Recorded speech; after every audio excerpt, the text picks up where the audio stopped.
आज किन मुद्दों को लेकर ये प्रेस वार्ता आयोजित की गई है, क्या है? देखिए, पूरे बिहार में हम लोगों का जन स्वराज पार्टी की 3 मुद्दाएं हैं और उनको मैं बिंदुवार आपके पास रख रहा हूँ।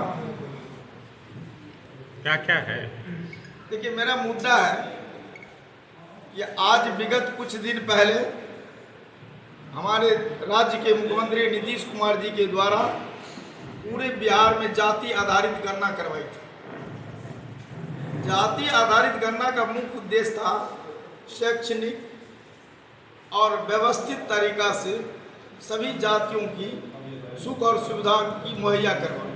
लेकिन आज तक बिहार में काफ़ी दिन समय बीत चुके। इन्होंने कहा था कि ऐसे दबे कुचले महादलितों को जिनको 3 डिसमल जमीन दूंगा तथा 2 लाख रुपया प्रोत्साहन राशि देंगे, लेकिन आज तक किसी प्रकार की राशि न तो जमीन प्राप्त हुई।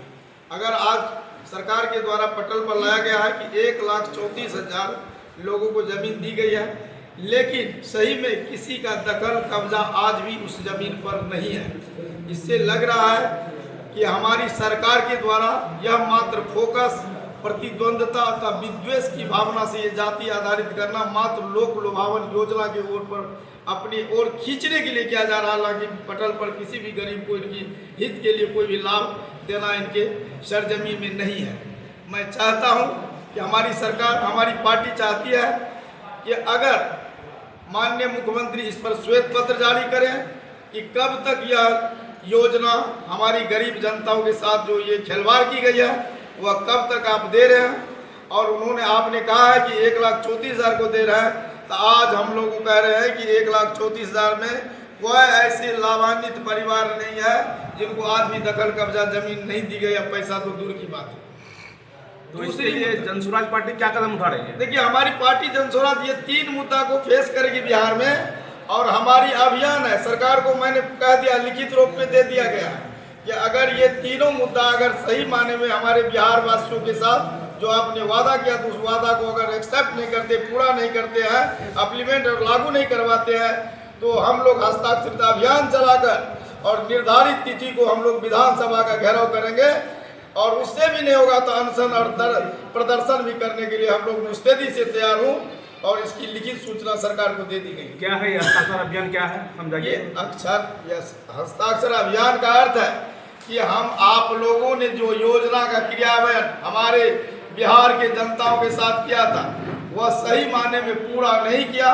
पूरा नहीं करने के आलोक और आपके द्वारा लग रहा है कि अब सरकार है, शासन है, प्रशासन है, लेकिन यह मात्र कहकर लोगों को अपनी सरकार और शासन चलाने की मात्र मुद्दा को लेकर उजागर करते हैं, लेकिन योजना का लाभ नहीं मिल रहा।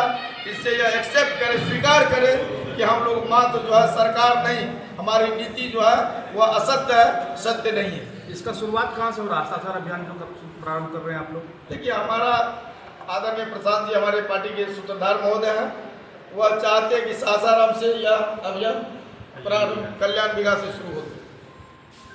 आपका शुभ नाम? मेरा नाम इंद्रदेव शाह, जन स्वराज पार्टी जिला अध्यक्ष सुपौल। हाल ही में पटना रैली की गई थी जन स्वराज की, जिसमें कई कुर्सियां खाली नजर आई, तो उसको लेकर क्या करना चाहिए? देखिए, हमारे जन स्वराज में क्या है कि आपने आज तक जो भी राजनीतिक पार्टी देखी होगी उसमें ये होता है कि जैसे तैसे इस प्रकार नेतागिरी करने के लिए अपना सिर्फ मंच सजाते हैं। हमारे यहाँ वैसा प्रावधान नहीं है कि नेता को कुर्सी मिल गया और जनता जो है जैसे तैसे खड़ी है। एक ही रैली बताइए जिसमें 2.5 लाख कुर्सियाँ लगी थी, मैं इसको सत्यता के साथ कह रहा हूँ, 2.5 लाख कुर्सियाँ लगी थी।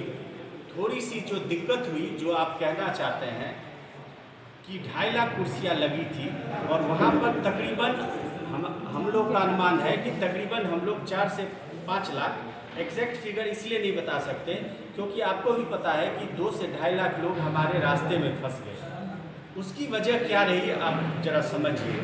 दूर के देखिए, बिहार जो है सो बहुत ही बड़ा स्टेट है। आप मान के चलिए अररिया से जो बस गई थी, वो अररिया में बस जो है वो आपको पहुंच गई सुबह। तो सुबह से हालांकि 120 खाने पीने का पूरा इंतजाम था। तो आप समझिए कि 2.5 लाख कुर्सियाँ लगाना तो हमारा धर्म है। इसलिए धर्म है कि जो सुबह पहुंचेगा वो कहाँ बैठेगा। अब हुआ ये कि धूप थी तो कुछ लोग पेड़ के नीचे चारों तरफ फैले हुए थे। चारों तरफ गांधी मैदान के चारों तरफ 120 स्टॉल लगा हुआ था खाने का। अगर आप लोग गए होंगे तो छोला चावल जो भी व्यवस्था था, पार्टी है तो थोड़ा बहुत रह जाता है, वो व्यवस्था थी। इसकी वजह से भीड़ छिटपुट था। शाम में कुछ ऐसा हुआ कि जब हम लोग जाम में फंस गए, तो शाम में फंसने के बाद जो 1 लाख सवा लाख भीड़ थी, एक तो बस फंस गई। अब क्या है कि हमारे साथ प्रशासन, देखिए ये स्वाभाविक है, प्रशासन को ये अंदाज़ा नहीं था कि हम लोग 3000 बस के साथ पहुंच रहे हैं, 5000 हमारी 4 व्हीलर आ रही है।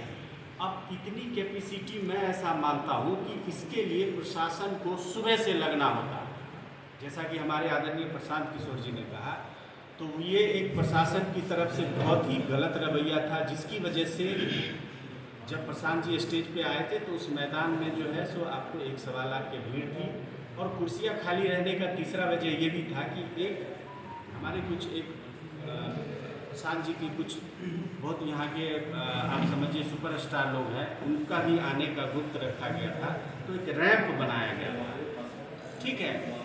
थोड़ा कन्फ्यूजन इसमें भी हुआ, रैंप बनाया गया था तो इस तरफ जो लोग आ गए थे तो एक तरफ खाना खत्म हुआ तो इस तरफ नहीं जा पाए।